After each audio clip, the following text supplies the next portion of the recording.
बचत। सोनल ऑफिस जाने की जल्दी में थी। तभी सास लता जी ने अलमारी के सामने खड़े होकर कहा, आज तेरी सैलरी आई है ना? कितनी आई है?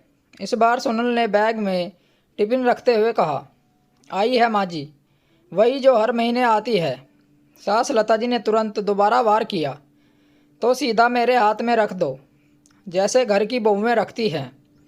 घर का खर्च घर की बड़ी के हाथ में होना अच्छा लगता है। सोनल ने पहली बार बिना हंसे बिना झिझक के कहा, माँ जी, मैं हर महीने 30,000 घर में देती हूँ, आगे भी दे दूँगी, लेकिन पूरी सैलरी नहीं दूँगी। सास लता जी का चेहरा सख्त हो गया। मतलब अब तेरी घर में अलग से तिजोरी चलेगी? सोनल ने सीधा जवाब दिया, तिजोरी नहीं माँ जी, बस थोड़ा अपना फैसला चलेगा, क्योंकि कमाती मैं भी हूँ। सास लता जी ने ताना मारा, हमारे ज़माने में बहुएं पूछकर पानी पीती थी, और आज की बहू सैलरी का हिसाब नहीं देगी। सोनल ने बैग कंधे पर डालते हुए कहा, आपके ज़माने में बहुएं नौकरी भी नहीं करती थी माँ जी। सुबह से शाम तक बाहर रहकर कमाना आसान नहीं होता। सास लता जी ने आवाज़ ऊंची की, तो मत करो नौकरी, किसने कहा है? घर संभालो और सैलरी मेरे हाथ में रखो। सोनल ने पहली बार आंख में आंख डालकर कहा, नौकरी छोड़ दूंगी तो खर्च कौन उठाएगा?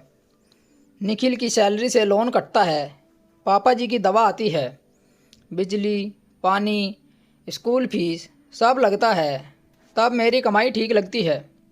लेकिन मेरा फैसला सबको गलत लग जाता है। आंगन में खड़े निखिल ने सब सुना, लेकिन चुप रहा। सास लता जी ने आखिरी लाइन फेंकी, जब तक इस घर में रहोगी कमाई पर पहला हक मेरा ही रहेगा। सोनल ने धीरे से कहा, साफ शब्दों में, जिम्मेदारी सबकी है तो हक भी बराबर का होगा। दोपहर तक सास लता जी ने फ़ोन घुमा दिए, रिश्तेदारी में बातें पहुंचा दी कि बहू सैलरी छुपाती है, पूरा पैसा घर में नहीं देती। शाम को बुआ सास शोभा आई और बैठते ही बोली, आजकल की लड़कियां बड़ी समझदार हो गई हैं, अपनी कमाई खुद रखती हैं। सास लता जी ने मौके पर तीर मारा, हमने तो कभी ऐसा नहीं किया, बहू की कमाई घर की होती है।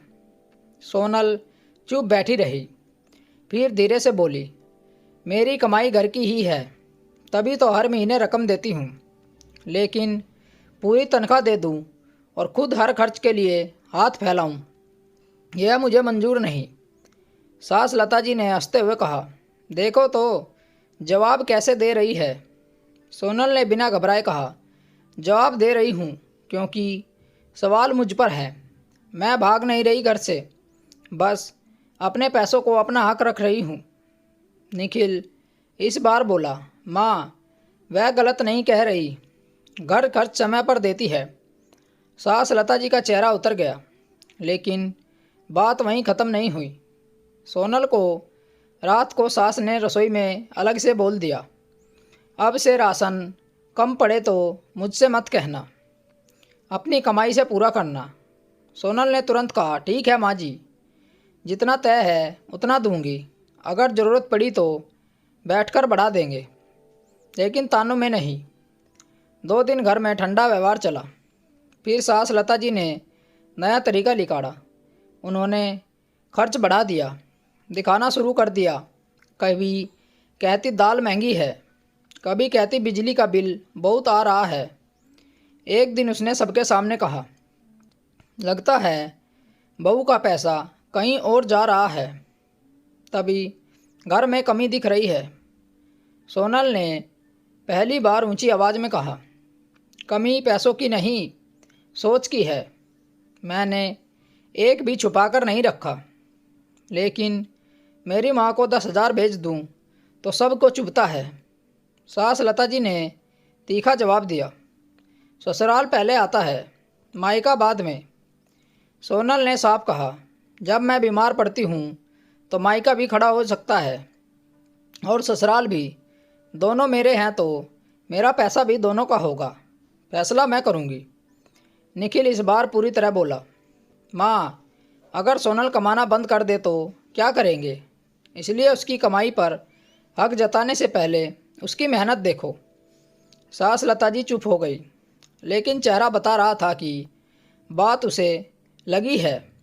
सोनल ने आखिरी बात साफ कह दी। आज से हर महीने तय रकम आपके हाथ में दे दूंगी, और अगर इस बात पर रोज़ ताने मिलेंगे तो मैं अलग खर्च कर दूंगी, पर झुकूंगी नहीं। घर में पहली बार साफ नियम बन गया। सास लता जी समझ गई, बहू डरने वाली नहीं है। फैसला यही रहा, कमाई पर हक जिम्मेदारी से तय होगा, दबाव से नहीं। 6 महीने तक घर किसी तरह संतुलन में चला, लेकिन अंदर से खींचाताने पूरी तरह ख़त्म नहीं हुई। सास लता जी ऊपर से चुप थी, पर मन में यही था कि बहू को कभी न कभी समझ आ ही जाएगा कि घर की बड़ी कौन है। फिर एक दिन अचानक पापा जी की तबीयत खराब हो गई। रात में उनके सीने में दर्द उठा। अस्पताल ले जाना पड़ा। डॉक्टर ने साफ कहा, एंजियोप्लास्टी करनी पड़ेगी। खर्च 2 लाख के आसपास आएगा। निखिल के चेहरे का रंग उड़ गया। उसके खाते में इतने पैसे नहीं थे। लोन पहले से चल रहा था। सास के पास जो बचत थी वह भी आधी रिश्तेदारी में उधार दी हुई थी। अस्पताल के कॉरिडोर में लता जी पहली बार घबराई हुई बैठी थी। उसने धीरे से कहा, अब क्या होगा? निखिल चुप था। सोनल ने उसी वक्त अपना मोबाइल निकाला, बैंक ऐप खोला और बोली, मेरे पास जो सेविंग है उसमें से 1 लाख अभी ट्रांसफ़र कर देती हूँ, बाकी फिक्स डिपॉजिट तोड़ दूँगी। सास लता जी ने हैरानी से देखा, तेरे पास इतने पैसे कहाँ से आए? सोनल ने सीधा जवाब दिया, वही जो मैं पूरी सैलरी आपके हाथ में नहीं देती थी, उसी में से बचाए थे। अगर सब दे देती तो आज यह रकम मेरे पास नहीं होती। कुछ पल के लिए लता जी बिल्कुल शांत हो गई, जैसे सब ही ख़त्म हो गए हो। ऑपरेशन हो गया। पापा जी खतरे से बाहर थे।